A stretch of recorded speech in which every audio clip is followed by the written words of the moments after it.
Hello everyone, welcome to Ashu academy banking and law. आप सभी का बहुत बहुत स्वागत है। ये वीडियो बेसिकली है बैंकिंग, फाइनेंशियल और इकोनॉमिक अफेयर्स का, जो इंपॉर्टेंट है आपके आरआरबी लॉ ऑफिसर स्केल 2 और जीबीओ स्केल 2 के स्टूडेंट के लिए। अगर आपको RRB law officer scale 2 crack करना है तो दो सब्जेक्ट अगर आपके काफ़ी कंप्लीट हैं, काफ़ी अच्छे हैं, काफ़ी कमांड है उन पर आपका, तो आपका सिलेक्शन कोई रोक नहीं सकता है। वो दो सब्जेक्ट कौन से हैं? पहला है प्रोफेशनल नॉलेज, जो आपका लॉ का पेपर होता है, 40 क्वेश्चन ये कवर करता है। और दूसरा जो होता है वो होता है फाइनेंशियल अवेयरनेस, ये भी 40 क्वेश्चन कवर करता है। दोनों जो है एक एक नंबर के होते हैं, यानी 40 नंबर के दोनों पेपर होते हैं। काफ़ी इंपॉर्टेंट होते हैं अगर आपको ये पेपर क्रैक करना है तो। ठीक है, तो इसी के बारे में आज बात करेंगे। कुछ एमसीक्यू हैं जो आपको सॉल्व भी कराएंगे। तो चलिए वीडियो को शुरू करते हैं। लाइक शेयर सब्सक्राइब जरूर कर दीजिएगा। तो ये पहली क्लास है आपकी बैंकिंग, फाइनेंशियल और इकोनॉमिक अफेयर्स की। किस मंथ का ज़्यादा कवर होता है, कितने मंथ तक का हमें पढ़ना चाहिए बैंकिंग, फाइनेंशियल और इकोनॉमिक, ठीक है, ये सब हम यहाँ पर बात करेंगे। यहाँ पर मैं किसी भी चैनल या किसी भी कंटेंट को प्रिफर नहीं कर सकता, क्योंकि यहाँ पर पेड प्रमोशन माना जाएगा वो, और वो गलत भी होता है। तो अगर आपको ये जानना है कि हमको कहाँ से पढ़ना है, ठीक है, तो मुझे आप व्हाट्सएप कर सकते हैं, जिसका व्हाट्सएप नंबर डिस्क्रिप्शन बॉक्स में दिया गया है। तो आप वहाँ पे व्हाट्सएप करिएगा, तो वहाँ पर आपको जो एक अथेंटिक या एक दो अथेंटिक चीज़ें हैं तो वहाँ मैं आपको प्रेफर कर सकता हूँ। यहाँ पर बेसिकली मैं वहीं बात करूँगा जहाँ से आपके थोड़े बहुत या अच्छे खासी चीज़ें कवर हो जाएंगी, उन्हीं के बारे में बात करेंगे। यहाँ पर हम बात कर रहे हैं फाइनेंशियल अवेयरनेस की, ठीक है। आपको पता है कितने क्वेश्चन आते हैं आपके? 40 क्वेश्चन आते हैं, ठीक है। और ये दोनों फाइनेंशियल अवेयरनेस जो आपका जीबीओ में होता है, ठीक है, जनरल बैंकिंग ऑफिसर और लॉ ऑफिसर, इन दोनों का सेम होता है, ठीक है, दोनों का सेम होता है, बिल्कुल क्वेश्चन भी सेम होते हैं, तो दोनों का कवर होता है यहाँ पर। तो अगर स्टूडेंट जीबीओ के हैं या लॉ ऑफिसर के हैं, ठीक है, तो दोनों लोग इस चीज़ को देख सकते हैं। यहाँ पर देखिए आपका एग्जाम जो डेट है वो 10 सितंबर है, ठीक है। आप लोग कहेंगे ये कहाँ से पता चलेगा आपको? क्योंकि जब जनवरी में डेट कैलेंडर रिलीज़ किया गया था, ठीक है, एग्जामिनेशन डेट का कैलेंडर रिलीज होता है हर जनवरी मंथ में आईबीपीएस के द्वारा, तो उसमें दिया होता है 10 सितंबर को आपका पेपर होना है आरआरबी लॉ ऑफिसर स्केल 2 का। तो बच रहे हैं आपके पास कौन कौन से मंथ? जून आपका खत्म हो रहा है, जुलाई और अगस्त बच रहे हैं, ठीक है। 10 को है तो 10 तो ठीक है, छोड़ दीजिए, कोई बात नहीं है। अगर आप 5 सितंबर तक का भी पढ़ लेते हैं, ठीक है, वो भी कवर हो जाता है। 5 सितंबर तक तो पढ़िएगा पढ़िएगा। तो 5 सितंबर तक की बात नहीं करते हैं, पहले करते हैं अगस्त, ठीक है, अगस्त की, जुलाई की और जून की। अगर देखिए सबसे ज़्यादा जो क्वेश्चन होते हैं वो आपके अगस्त मंथ के होते हैं, ठीक है, ये समझ लीजिए 50 to 60% क्वेश्चन जो होंगे आपके अगस्त मंथ के ही होंगे। सबसे जो नियरेस्ट जो मंथ होता है एग्जाम से एक महीने पहले का, वहाँ से क्वेश्चन बहुत ज़्यादा कवर किए जाते हैं। उसके बाद फिर थोड़े से कम जुलाई और उसके बाद थोड़े से कम जून। तो ये जो 3 मंथ है, 3 मंथ काफ़ी क्वेश्चन ये 3 महीने से कवर किए जाते हैं। अगस्त, जुलाई और जून, ये 3 महीने से काफ़ी ज़्यादा क्वेश्चन, अगर 40 क्वेश्चन आने हैं तो समझ लीजिए 20 या 25 प्रश्न यहीं से कवर कर लिए जाएंगे, ठीक है। 20 क्वेश्चन तो लगभग कवर ही कर लिए जाते हैं इस 3 मंथ से। तो आप क्या करिए कि ये 3 मंथ जो है, जून खत्म हो गया, जून खूब मजबूती से पढ़िए, खूब अच्छे से पढ़िए, रिवीजन कर करके पढ़िए। फिर जुलाई का हर डे वाइज, ठीक है, हर डे वाइज रिवाइज करके पढ़िए। कहाँ से पढ़ना है मैं एक दो सोर्स यहाँ पे बता दूंगा जो ऑथेंटिक है, गवर्नमेंट ऑफ इंडिया की है, तो वो मैं आपको बता दूंगा कहाँ से पढ़ना है आपको। तो ये 3 मंथ का बहुत अच्छे से कवर करिए। उसके बाद आता है अप्रैल और मई, ठीक है, इनको भी पूरा कवर करना है आपको। ऐसा नहीं कि यहाँ पे छोड़ देना है, क्योंकि जो बाकी, फिर हम आते हैं अप्रैल और मई पे, ठीक है। ऐसा नहीं कि ये 2 मंथ बहुत कम पढ़ने, नहीं, ये भी मतलब पूरा पढ़ना है। क्योंकि देखो जो 20 और 25 जो प्रश्न आपके बचेंगे, 20 से 25 क्वेश्चन समझ लो इन 3 मंथ से आ जाएंगे आपके। जो भी 20 और 25 प्रश्न और बचेंगे वो यहाँ से कवर होंगे आपके, ठीक है। यानी आपको पढ़ना कहाँ से? जनवरी से लेकर जुलाई, अगस्त, 5 सितंबर तक को आपको पढ़ना है। 5 सितंबर तक का जैन से लेकर 5 सितंबर तक का पढ़ना है पूरा पूरा, ठीक है। अब ये कहिए क्या इतना पढ़ने से 40 क्वेश्चन कवर हो जाएगा? नहीं कवर होगा, क्योंकि पूरे ईयर का मिलाकर आता है। अगर आप देखें तो फाइनेंशियल अवेयरनेस पूरे ईयर का मिला के आता है, 1 ईयर का कंप्लीट आता है। लेकिन ये कहिए कि पूरे का प्रश्न नहीं, 4 to 5 प्रश्न जो होंगे, क्वेश्चन होंगे, वो पूरे ईयर से ही मिला के होंगे। बाकी आपका 35 क्वेश्चन जो है आपके जनवरी से लेकर 5 सितंबर तक के बीच में आपके 35 क्वेश्चन आपके जो है मिल जाएंगे। तो अब कहिए पूरे ईयर का पढ़ना पड़ेगा 5 क्वेश्चन के लिए, छोड़ दीजिए पूरे ईयर ना पढ़िए, जनवरी से लेकर आपको 5 सितंबर तक को पढ़ना है। जितने भी स्टूडेंट हैं लॉ ऑफिसर के और जीबीओ के, तो उनको समझ में आ गया होगा सबसे ज़्यादा आपको कहाँ टाइम देना है, इन 3 मंथ पे देना। उन 3 मंथ में से अगस्त और जुलाई पे बहुत ज़्यादा देना है, ठीक है। और 5 सितंबर तक भी देना है आपको, 5 सितंबर तक भी आपको टाइम देना है। तो सबसे ज़्यादा टाइम आपको अगस्त वाले पे देना है, काफ़ी रिवीजन करिए, कई बार रिवीजन करिए। उसके बाद जुलाई पे देना है, उसके बाद जून पे देना है, उसके बाद आपको मई पे, फिर अप्रैल पे, ठीक है। उसके बाद जनवरी और फरवरी। अब फरवरी मंथ में आते हैं तो काफ़ी इंपॉर्टेंट हो जाता है, यहाँ पर आपका बजट अनाउंस हुआ था, ठीक है। बजट अनाउंस हुआ था। दूसरी चीज़ यहाँ पर एक इकोनॉमिक सर्वे होता है, ठीक है, आर्थिक समीक्षा होती है, वो भी इंपॉर्टेंट होता है। तो बजट और इकोनॉमिक जो सर्वे होता है, ठीक है, इन दोनों पार्ट भी इम्पोर्टेंट है। यहाँ से भी आपके 4 to 5 प्रश्न या जितने भी प्रश्न उनको बनाने होंगे वो बना सकते हैं, ठीक है। तो ये फेब का भी मंथ इम्पोर्टेंट है। तो जितना भी बजट है, बजट और इकोनॉमिक सर्वे, ये दोनों चीज़ भी आप कंप्लीटली पढ़िएगा, पूरा का पूरा अच्छे से पढ़िएगा आप लोग। अब यहाँ पर अगर कोई डाउट है आपको तो कमेंट में करके पूछ सकते हैं, क्योंकि इतने मंथ का आपको कंप्लीट पढ़ना है। ऐसा नहीं कि हम 3 मंथ का पढ़ लेंगे। अगर आपके और भी सब्जेक्ट काफ़ी अच्छे हैं, मजबूत है, तो आप 3 मंथ का ही पढ़ के पेपर दे सकते हैं। 20 to 25 प्रश्न आप आराम से कर लेंगे, ठीक है, बाकी आप छोड़ दीजिए। बट अगर आपके और सब्जेक्ट वीक हैं, जैसे मैथ आपको नहीं आती, बहुत सारे स्टूडेंट इनको मैथ नहीं आती है, बस वो खोजते हैं कि कुछ क्वेश्चन कर लें जिससे हमारा कट ऑफ क्लियर हो जाए। रीजनिंग में बहुत लोगों को प्रॉब्लम होती है, इंग्लिश में अगर किसी का है प्रॉब्लम होती है, हिंदी में भी बहुत सारे लोगों को प्रॉब्लम होती है, कंप्यूटर तो हो जाता है, ठीक है। बाकी बच रहे हैं आपके यही प्रोफेशनल नॉलेज और फाइनेंशियल अवेयरनेस। तो यहाँ पर अगर आपके और भी सब्जेक्ट काफ़ी अच्छे हैं, काफ़ी आपका कमांड है, तो मैं प्रेफर करूँगा कि आपको अगर 3 मंथ या 4 मंथ भी अगर आप पढ़ लेते हैं तो भी कोई प्रॉब्लम नहीं है, आप अच्छे खासे नंबर ला सकते हैं। लेकिन अगर सारे सब्जेक्ट में आपको बस कमांड नहीं है, बस आप पासिंग ला सकते हैं, ठीक है, तो ये पूरे पूरे आप जनवरी से लेकर 5 सितंबर तक का, ठीक है, ज़रूर पढ़िएगा। यहाँ से काफ़ी क्वेश्चन कवर होते हैं। और अगर आपने अपने प्रोफेशनल नॉलेज लॉ को और फाइनेंशियल अवेयरनेस को, ये दोनों अच्छा अगर आपने बना लिया तो समझ लीजिए अच्छे खासे नंबर आते हैं, काफ़ी अच्छे नंबर मिलते हैं यहाँ पर। तो बात हो गई कितने मंथ का कवर होता है और कितने मंथ से सबसे ज़्यादा प्रश्न आते हैं। तो मैंने आपको बता दिया, ये 3 मंथ के सबसे ज़्यादा प्रश्न होंगे, उसके बाद इनके और उसके बाद इनके। फरवरी भी मत छोड़िएगा, क्योंकि यहाँ पर जो बजट है और इकोनॉमिक सर्वे है, ठीक है, ये भी काफ़ी इंपॉर्टेंट है।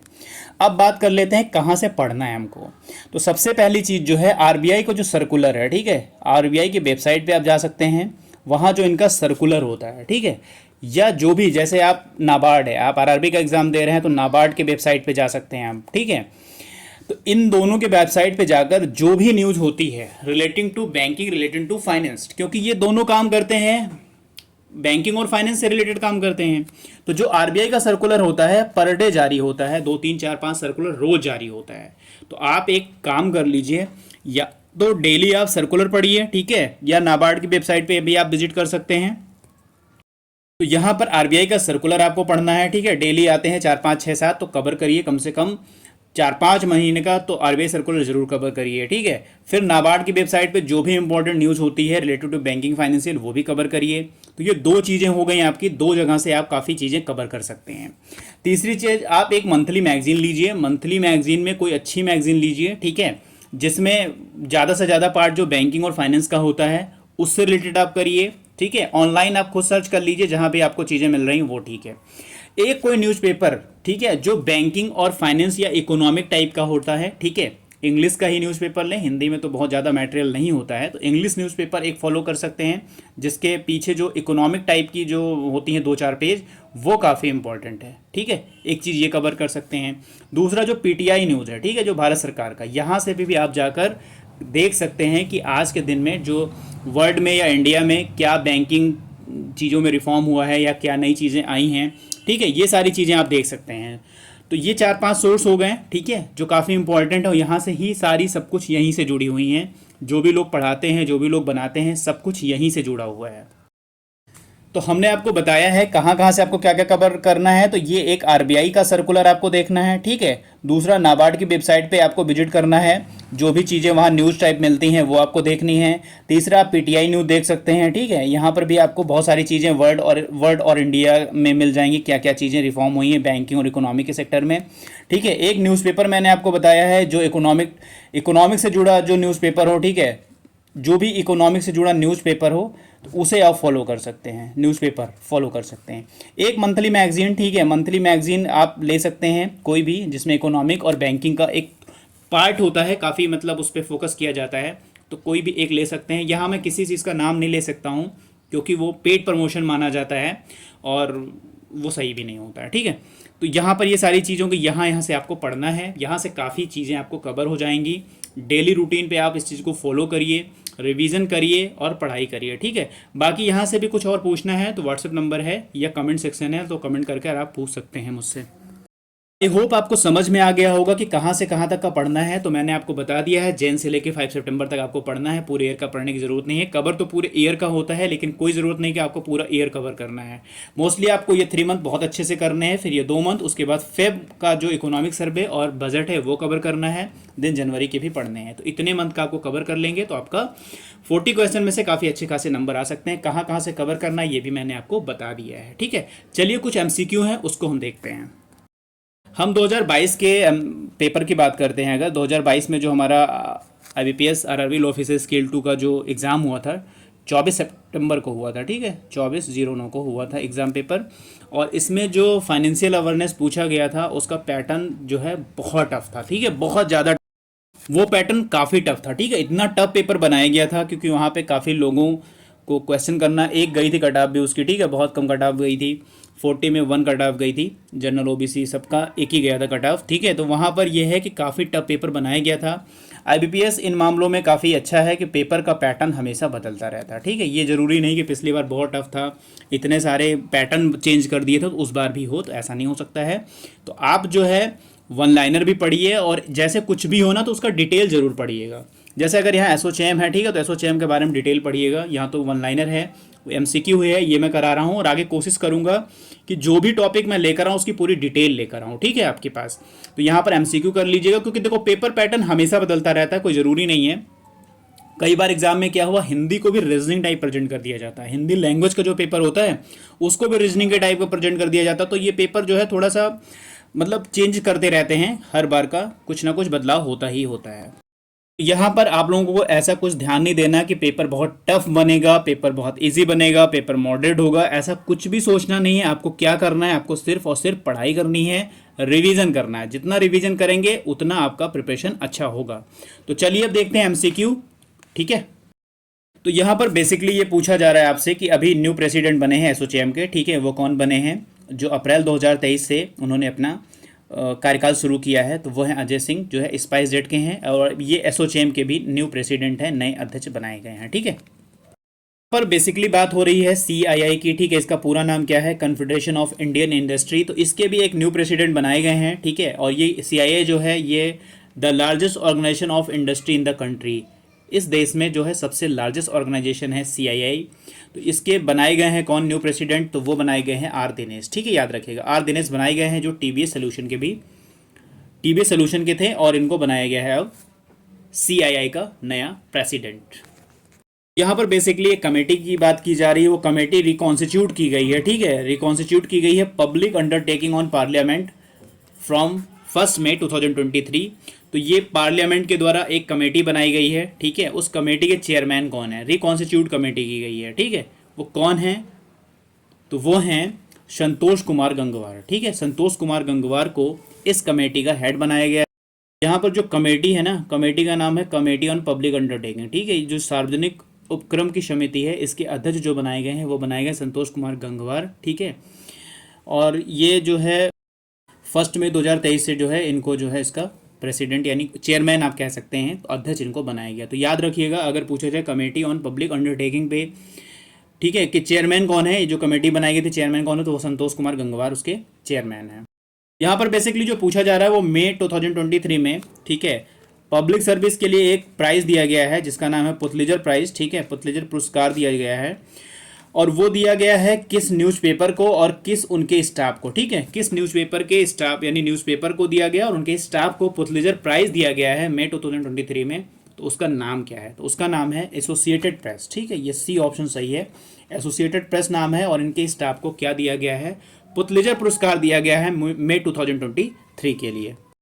यहाँ पर बेसिकली ये पूछा जा रहा है जो इंटरनेशनल लेबर डे होता है वो सेलिब्रेट किस डेट को किया जाता है, किस डे को किया जाता है, तो वो होता है 1 मई, ये आप सभी को पता है, ठीक है।